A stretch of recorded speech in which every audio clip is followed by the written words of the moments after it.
Isso aí. 9h42, vamos mudar de assunto? Vamos. Estamos em maio. Maio é um mês importante para a gente falar de conscientização sobre a violência no trânsito, né? O tal do Maio Amarelo, que é um movimento que já existe há alguns bons anos no Brasil e tem essa função que é fundamental. Porque a gente fala de saúde e a gente fala de vários setores. A gente fala de vacinação, a gente fala de hospitais, sobre a necessidade de ampliar leitos, etc, etc. Mas a gente fala pouco, eu acho pelo menos, que a gente fala muito pouco sobre a necessidade de melhorar a segurança no trânsito. Porque o trânsito é uma questão de saúde pública. A gente está falando de gastos bilionários que a gente tem todos os anos com feridos no trânsito, com reabilitação e principalmente com o pior dos cenários, que é a morte no trânsito, né? E nos últimos anos, o foco dessas campanhas tem sido eles, os motociclistas, que primeiro aumentaram muito, principalmente nas grandes cidades como São Paulo, com gente que largou o carro e pegou a moto porque queria chegar mais rápido ao trabalho, queria desviar dos congestionamentos das grandes cidades. Mas agora a gente tem os entregadores, uma categoria que é muito explorada e que precisa correr, porque senão não faz dinheiro. E a gente chamou aqui, o Agostinho, um especialista nessa área e que há muito tempo trabalha com essa questão da conscientização do motociclista, que é o jornalista Celso Miranda, que já é conhecido do nosso ouvinte aqui também. Você está bem, Celso? Bom dia para você. Muito bom dia, Agostinho, muito bom dia, Ana Paula. Um prazer enorme estar aqui para falar de trânsito com vocês, para falar de motocicleta. Saudade, né, dos companheiros, né, tanto tempo que a gente trabalhou junto. Verdade. Estamos juntos de alguma forma no Grupo Bandeirantes de Comunicação, e o que você falou realmente é muito importante, conscientizar-se para as coisas do trânsito, e a gente está aqui para falar um pouco a respeito disso. A gente que inclusive fez uma campanha junto com a Rádio Trânsito, né, quando estávamos no ar, trocando o capacete de motociclista por conta de bons comportamentos. É nisso que a gente trabalha assim há muito tempo. A gente não está aqui presente, né, próximo todo dia, mas estamos acompanhando, né? A gente acompanha o Celso Miranda direto no Band Esportes, enfim, nas transmissões. O Celso que entende disso já faz tempo. Sim. Ô Celso, mas a gente fala, tem campanha, podia ser melhor, tá tudo certo, mas parece que a coisa só faz piorar. Parece que só piora. A Ana estava falando aqui, eu puxei aqui os dados dos números da violência do trânsito em São Paulo nos 3 primeiros meses desse ano de 2023. E foi um número recorde de mortos. Não estamos nem falando de pessoas feridas e sequelas graves, não, mortos. 209 mortos em decorrência de acidentes na capital aqui de São Paulo, um número recorde, é o maior número nos últimos 7 anos, ô Celso. Não adianta nada, por mais que se fale, por mais que se divulgue dados, por mais que se faça campanhas, até algumas delas até agressivas, né? Se é que dá para dizer assim, a coisa só piora, Celso. Eu acho que a gente tem um problema sério aqui no Brasil com relação ao nosso comportamento no trânsito, né? Existe uma coisa, vocês já devem reparar, e muitos que andam de carro, mesmo de motocicleta, devem reparar que tem um uso muito forte da buzina. A buzina mostra um comportamento assim meio desesperado da pessoa querer passar de qualquer forma, porque eu acho que a gente tem um comportamento que é baseado na autonecessidade. Você só pensa e só percebe no que você precisa fazer. Quando você chega num ponto, como a Ana Paula estava falando, de precisar trabalhar rápido para conseguir dinheiro, isso vai aumentando, né, de escala, e você vai cada vez mais abusando da velocidade para conseguir fazer isso. E a buzina, o que é? É uma forma absolutamente imaginária, inócua, de você abrir espaço, você avisar os outros que você está passando. Mas, na verdade, o que você está fazendo? Você está pedindo socorro. Por quê? Porque você está entregando a sua vida na mão de uma pessoa, das outras pessoas que, muito provavelmente, não estão nem te vendo, não sabem que você vai passar. Então, quando tem esse comportamento, essa necessidade de você se atirar para o trânsito, de você buscar o seu sustento, esse nível de ansiedade vai crescendo cada vez mais e você vai diminuindo a capacidade da sua cabeça, do seu cérebro, de analisar informações com relação à sua própria segurança.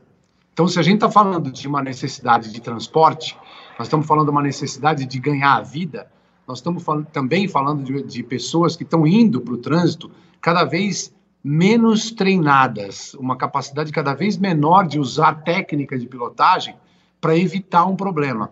E isso passa por baixar a velocidade, por meio a sua visão, né, do que está acontecendo no trânsito, e isso tudo, quando você tem a premissa da grana, do dinheiro, a necessidade de ganhar rápido, você vai diminuindo isso.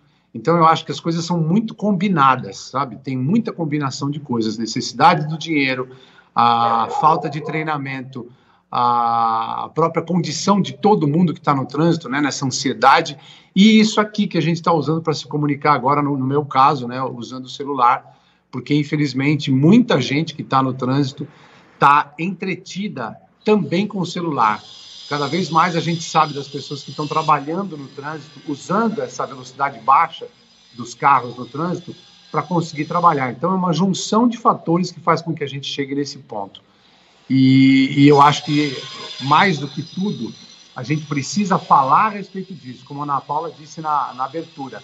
A gente não fala disso, a gente fala de tantas outras necessidades, mas a necessidade básica numa grande cidade, ou mesmo nas médias e até nas pequenas, é nos transportarmos, é irmos para o trabalho, irmos para as compras, irmos para a escola, e esse deslocamento é que é feito dessa forma. A gente vai negligenciando a importância de tomarmos conta não só da gente mesmo, mas de todo mundo quando a gente está em deslocamento. E você falou uma coisa que é importante, né, Celso? A formação desse motociclista.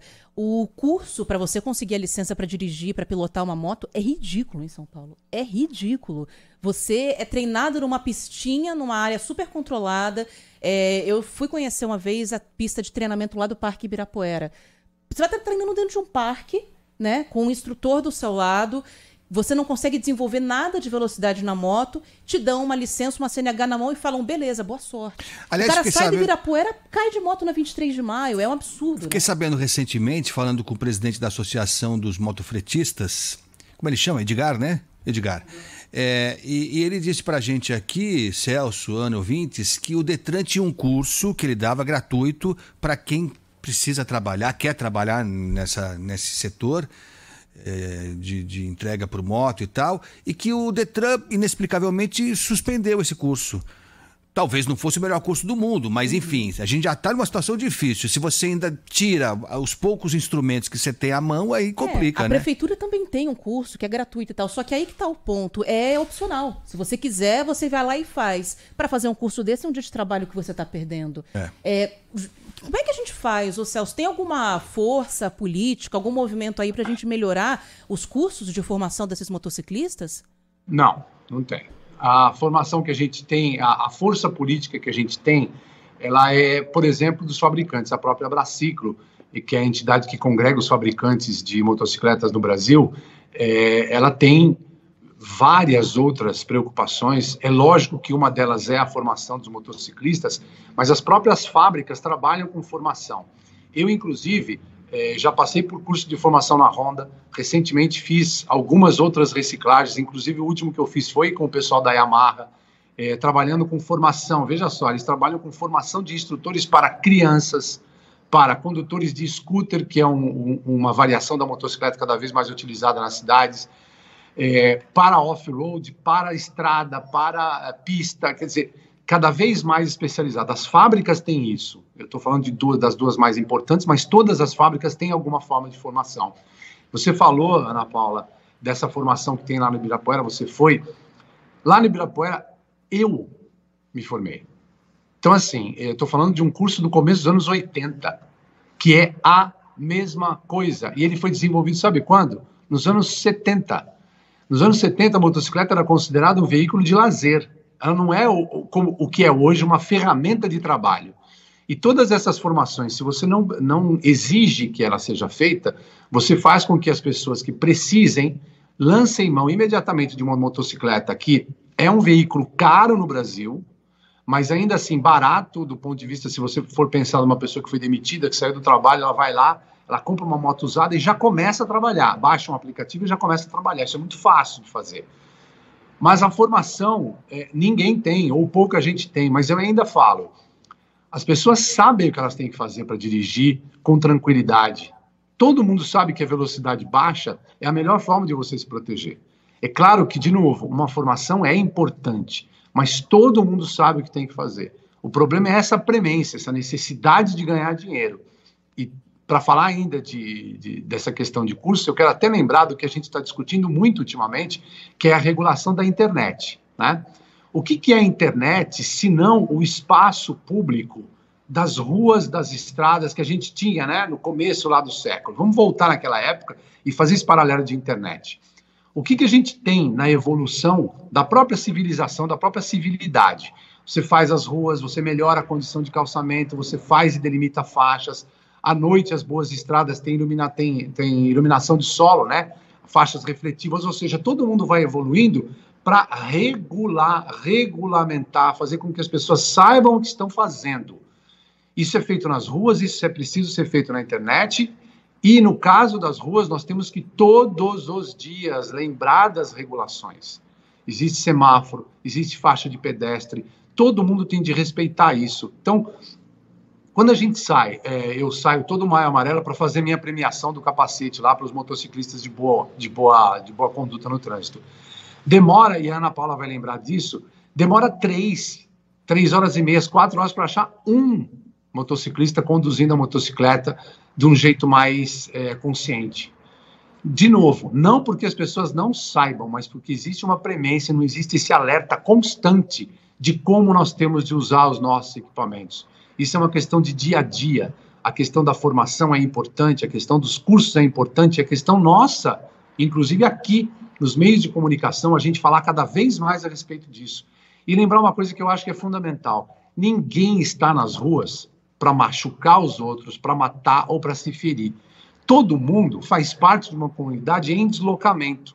Se a gente lembrar das nossas próprias limitações físicas, né? Nós somos seres humanos, somos frágeis, e que a gente tem que proteger um ao outro, e que ninguém está para competir nas ruas, eu acho que a gente já começa a fazer alguma coisa boa.